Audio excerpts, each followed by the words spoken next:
ప్రియమైనటువంటి సహోదరులారా, కీర్తన గ్రంథం ధ్యానం చేసుకుంది. 78వ కీర్తన 492 పేజీ నెంబరు. నా జనులారా, నా బోధకు చెవియొగ్గుడి, నా నోటి మాటలకు చెవియొగ్గుడి. నేను నోరు తెరచి ఉపమానము చెప్పేదను, పూర్వకాలపు గూఢవాక్యములు నేను తెలియజెప్పేదను. ప్రార్థన. యేసయ్యా నీకు వందనాలు. వాక్యం ద్వారా మాట్లాడి నడిపించండి. మేము యోగ్యులం కాదు, మీరే మాకు అధ్యక్షుడు వహించి నడిపించండి. యేసుక్రీస్తు వారి పేరట చిన్న ప్రార్థన సమర్పించడి వేడుకుంటున్నాం తండ్రి. ఆమేన్. నా జనులారా, నా బోధకు చెవియొగ్గుడి, నా నోటి మాటలకు చెవియొగ్గుడి. ఆయన బోధలో ఏముంది? నా జనులారా అని పిలుస్తున్నాడు ప్రభువారు. కొంచెం కుర్చీలు ఇటుపక్కయ్యండి, మీరే మాట్లాడుతూ ఉన్నాడు. నా నోటి మాటలకు చెవియొగ్గుడి, నా జనులారా అని పిలుస్తున్నాడు. ఎందుకు అంటే The God has loved her people and his people to their people.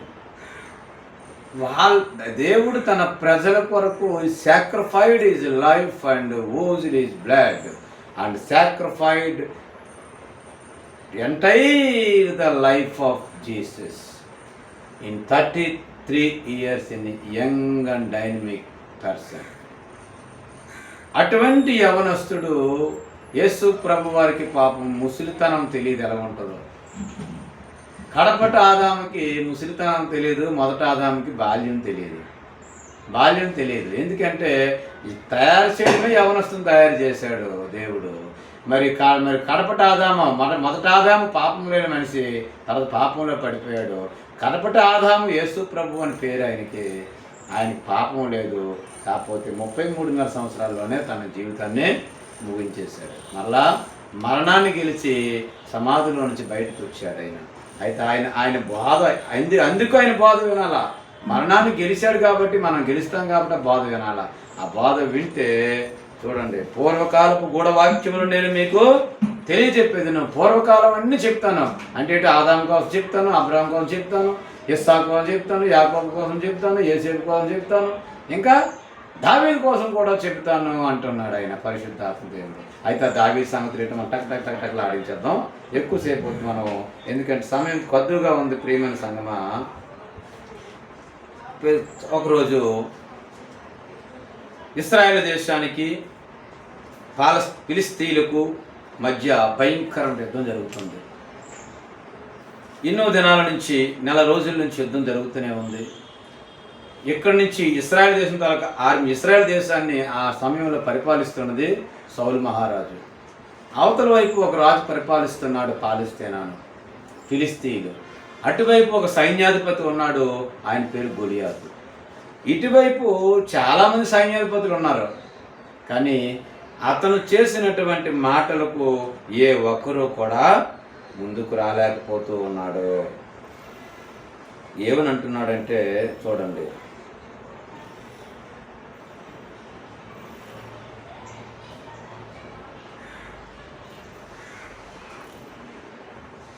గొలియాతు అనే సూర్యుడు ఫిలిస్తీయుల సైన్యంలో నుండి వచ్చి పై చెప్పిన మాటలు చొప్పున పలకగా దావీదు 40 రోజుల నుంచి ప్రతిరోజు యుద్ధానికి వెళ్ళడం వెనక్కి వచ్చేయడం,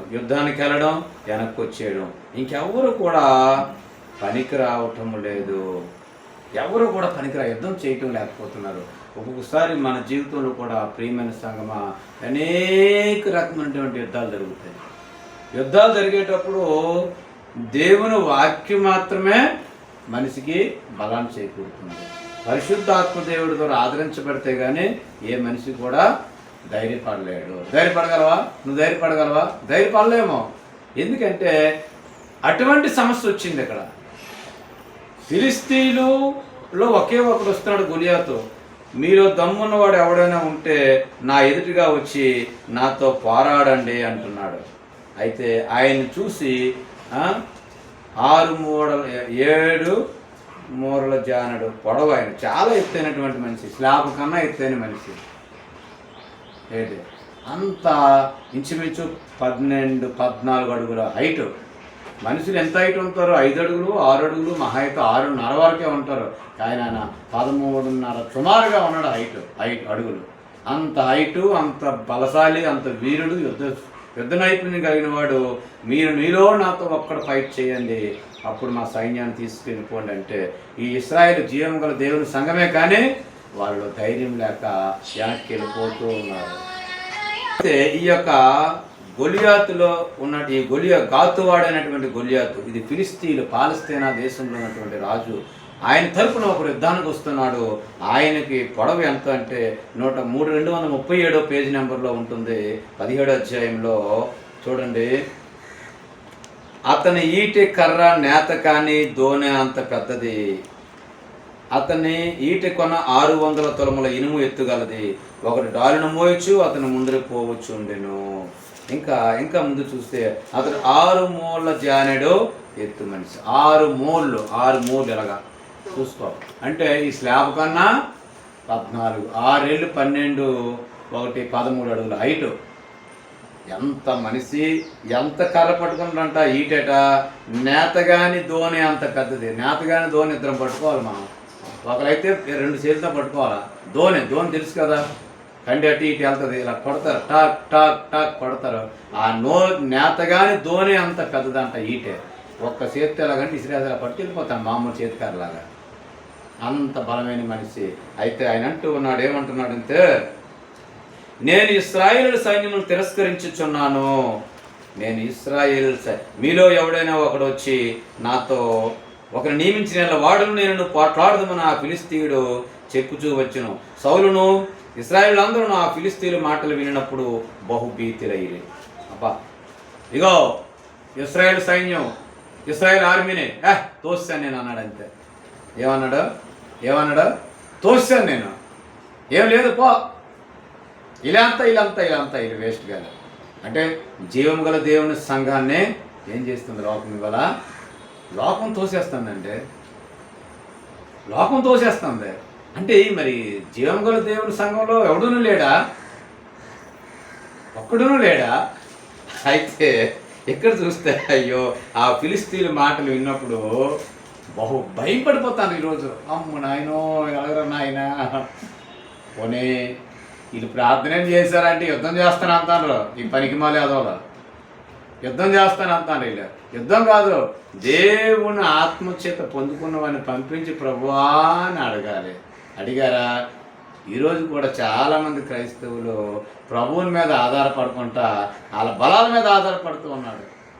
ప్రభు ఏమంటున్నాడు? నరులను ఆశ్రయించుట కంటే యెహోవాను ఆశ్రయించుట మేలు, అది మీకు మన మేలు. కానీ మీరు దేవుణ్ణి ఆశ్రయించుకుంటా ఆడు బలసూరుడు బలవంతుడని ఎందుకలా మీరు ఆ కష్టమో నష్టమో ఎలా ఎటువంటిది నువ్వు ఫేస్ చేయాలనుకున్నా ప్రభు యందు నువ్వు సిద్ధపడ్డావా? సిద్ధపడటం లేదు ఈరోజు. ఆ మాటలు 40 రోజులు వచ్చేసరికి వీళ్ళు బహుభీతులు అయిపోతూ ఉన్నారు, ఇంకా భయపడిపోతూ ఉన్నారు. ఒక్కొక్కసారి అన్ని కేసులు మన మీద పడతాయి, అన్ని కష్టాలు మన మీద పడతాయి. గొలియాతు లాంటి కష్టాలు పడుకొని అనుకో, దాన్ని చూసి కొండలాగా ఉంది ఎలాగరా బాబు అని భయపడుతూ ఉంటాం. కానీ అప్పుడు ఒక రోజున ఈ దావీదు, గొర్రెలు కాసుకున్న దావీదు తండ్రి గారు పంపిస్తే చూసారా నాన్న అన్నయ్య గారు ఏం చేస్తాడంటే, ఒకరికి ఆయన మాటలు విన్నాడు. ఆయన మాటలు విన్నప్పుడు ఏమన్నాడు? ఆయన మాటలో ఈ ఇశ్రాయేలు సైన్యాన్ని నేను తిరస్కరిస్తున్నా, ఐ రిజెక్ట్ అన్నాడు. అంతే. ఈ మాట అనేసరికి ఎంత భయంకరంగా ఉంటుంది తెలుసా? అంటే ఈ వెంట్రుకతో సమానంగా తీసి పారేశాడు దేవుని సంఘాన్ని. ఈరోజు అధికారులైనా, నాయకులైనా, పెద్దలైనా, ధనవంతులైనా ఇదే పని చేయడానికి ఇష్టపడుతూ ఉన్నారు. కానీ మనలో ఉన్నవాడు లోకంలో ఉన్నవాడి కంట బలవంతుడు అనే సంగతి సంఘం గ్రహించలేకపోతుంది. అప్పుడు లెగిశాడు చిన్న బాలుడైన దావీదు. లేచి అంటూ ఉన్నాడు కదా, ఇదిగో జీవం గల దేవుని సంఘాన్ని తిరస్కరించుటకు ఈ సున్నతి లేని ఫిలిస్తీయుడు ఎంతటి వాడు, వాడిని చంపి ఇశ్రాయేలు నుండి నింద తొలగించిన వానికి తొలగిస్తాను, వాడికి ఏం బహుమతిని ఇస్తారు అన్నాడు. చూసారా? బహుమతులు కోరడానికి వచ్చాడు దావీదు. కానీ ఆయన ఒక మాట అన్నాడు, బహుమానం పోతే పోయిందిలే, ఇప్పుడు ప్రాబ్లం ఏంట్లేదు అనేసి అనుకోని, ఇదిగో ఈ ఫిలిస్తీన్ని నేను చంపుతాను ఇవాళ అన్నాడు. అంతే. వీడు చూస్తే 3 అడుగుల మనిషి, ఆడు చూస్తే 13 అడుగుల మనిషి. 3 అడుగులకి 13 అడుగులకి ఎంత తేడా ఉంది? ఒక కాలు. ఆయన వేసుకున్న బట్టలు, ఆయన వేసుకున్న వస్త్రాలు అన్నీ కూడా బలంగా ఉన్నాయి. ఈయన అంటూ ఉన్నాడు, నేను అప్పుడు అంటున్నాడు, నువ్వు చాలేవరా బాబు, నువ్వు వద్దురా నాయన, ఎందుకు ఈ మాట అన్నావంటే రాజుగారి దగ్గరికి ఆ మాట ఏమిటంటే వెళ్ళిపోతే, ఇగో యెష్షయి కుమారుడటయ్యా దావీదట, దేవుని కుమారుడట, దేవుని బిడ్డలట, సంఘంలో అభిషేకింపబడినట, దేవుని చేత బాగా ప్రార్థనలో ఉన్నాడట, ఆడే చంపేస్తాడటయ్యా అంటే ఆయన నవ్వుకున్నాడు. అయితే రమ్మనరా బాబు అన్నాడు. రమ్మంటే నీకెందుకురా వెళ్ళిపోరంటే రాజుతో అంటున్నాడు దావీదు, ఇదిగో ఎలుగుబంటిని చంపాను, ఏనుగుని చంపాను, ఎలుగుబంటిని చెప్పాను, ఒక గొర్రె పిల్లను పట్టుకెళ్ళిపోతుండగా ఏనుగుని సింహాన్ని చంపాను, తర్వాత ఎలుగుబంటిని కూడా నేను చంపాను, చీల్చేశానయ్యా, నాకు ఈడాపాట అంటున్నాడు.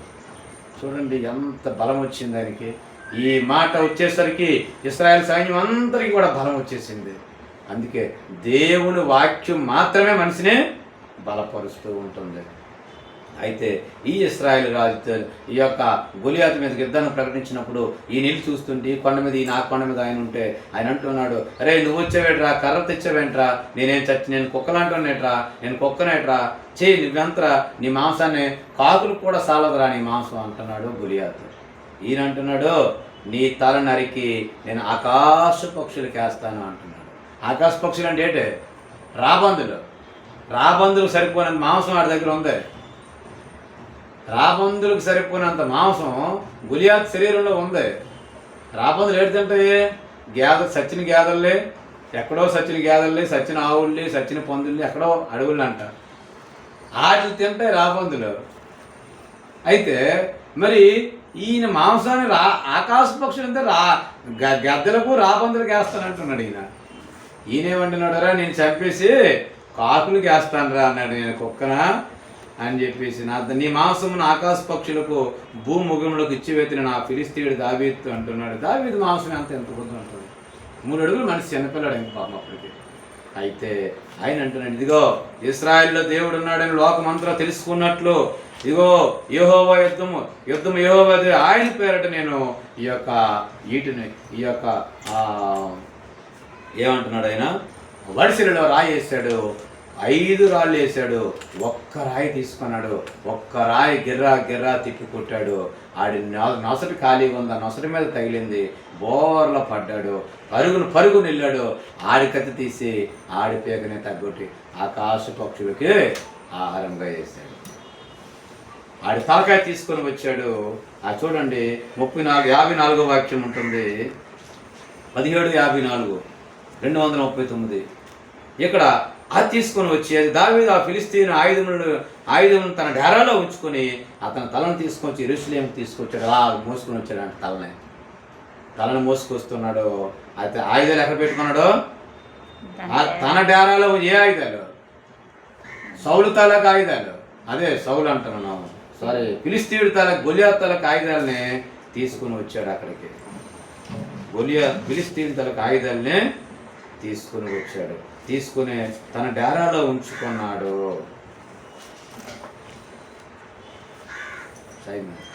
ఆయుధాలను శత్రు తలకు ఆయుధాలను తీసుకుని వచ్చి తన డేరాలో ఉంచుకున్నాడు. తలకాయను మాత్రం తీసుకొచ్చి రాజుకి అప్పచెప్పాడు. రాజుగారు ఆయన ప్రశంసించారు, చేశారు, గౌరవించారు. అయిపోయిన తర్వాత ప్రజలందరూ కూడా ఏమన్నారంటే, రాజుకు దావీదుకు 10,000 కొలది, సౌలుకు 1,000 కొలది స్తోత్రాలు అన్నారు. అప్పుడు దావీదు గౌరవం అంతకంతకు పెరిగిపోయేసరికి మరి సౌలు గారికి ఒకేసారి మనస్సు మారింది. ఆయన చంపాలి, ఆయన ఉంటే నా తర్వాత రాజ్యం నా కొడుకు ఇవ్వాలి, నా కొడుకు రాదు, శత్రువుగా మార్చేసుకున్నాడు తన మనసులో దావీదు పరుగులెడుతూ ఉన్నాడు, అరణ్యాలను పరుగులెడుతూ ఉన్నాడు. సౌలు సైన్యాన్ని పంపిస్తూ ఉన్నాడు, ఆయన ఎక్కడుంటే దావీదుని చంపేయండి అంటున్నాడు. అయినప్పటికీ కూడా ఒకరోజు దావీదు ఒక దేవాలయానికి వచ్చి ఆ దేవాలయంలో ఉంటే ఆ దేవాలయంలో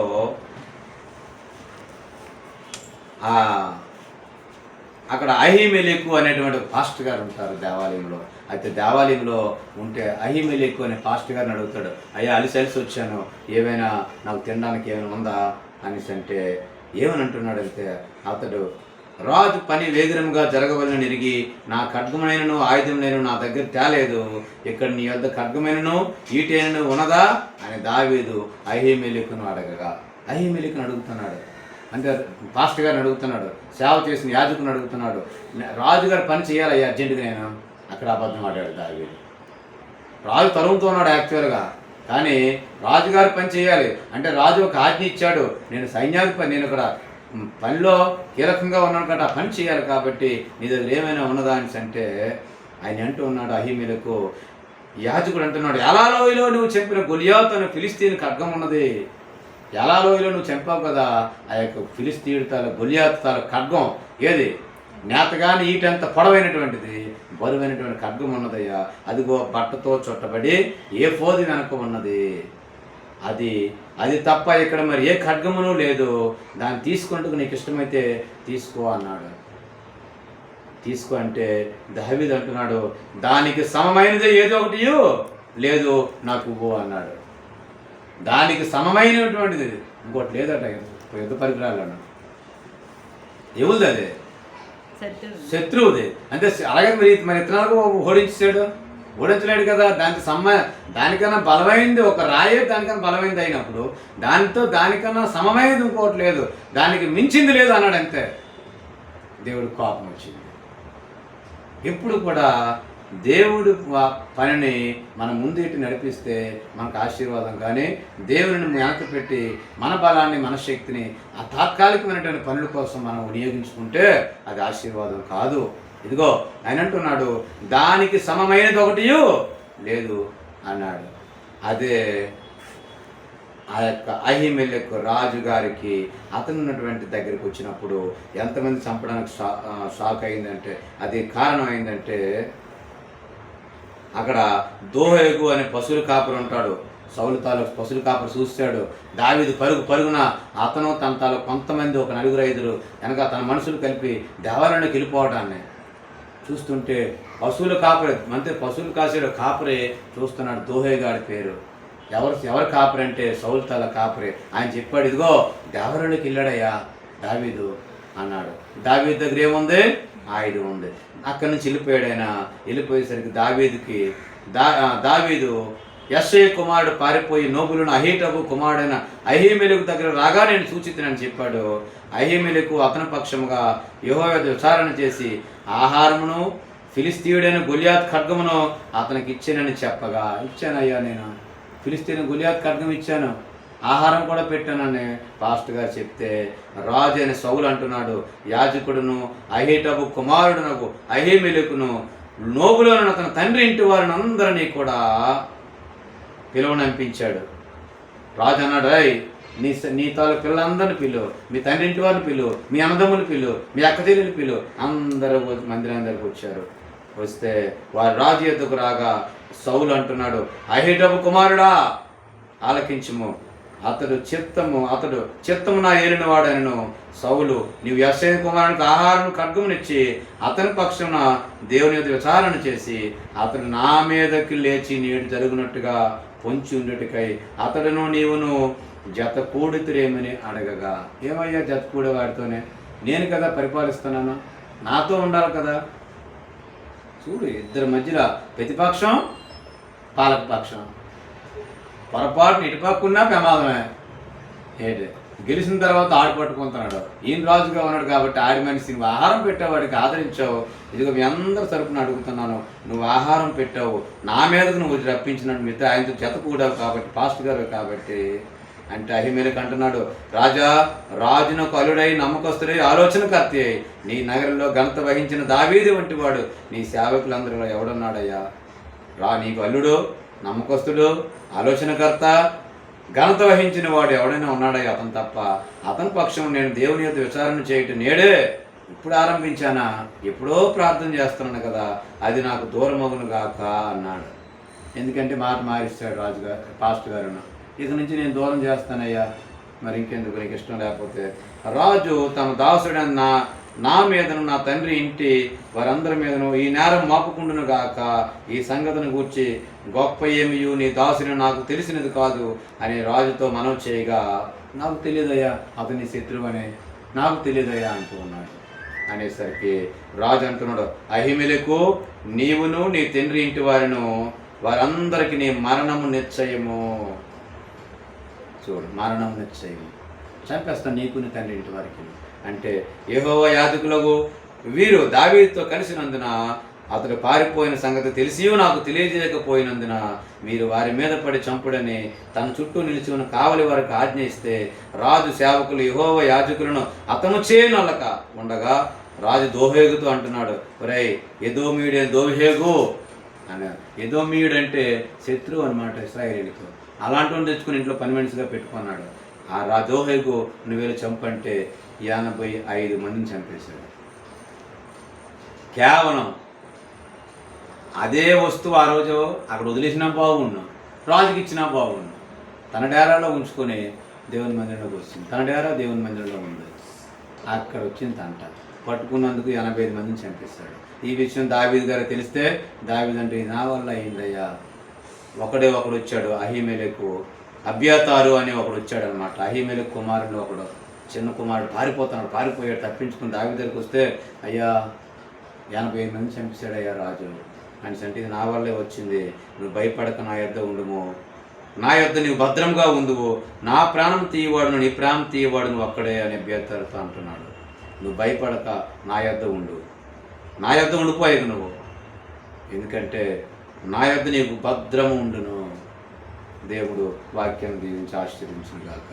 ఆమేన్. స్తోత్రం ప్రభువా, నీకు వందనాలు. వాక్యం బిడ్డలను దీవించండి, ఆశీర్వదించండి. ఆ యొక్క చిన్న పాపము 85 మందిని చంపేసింది. మా జీవితంలో కూడా అటువంటి పాపాలు లేకుండా చేయండి.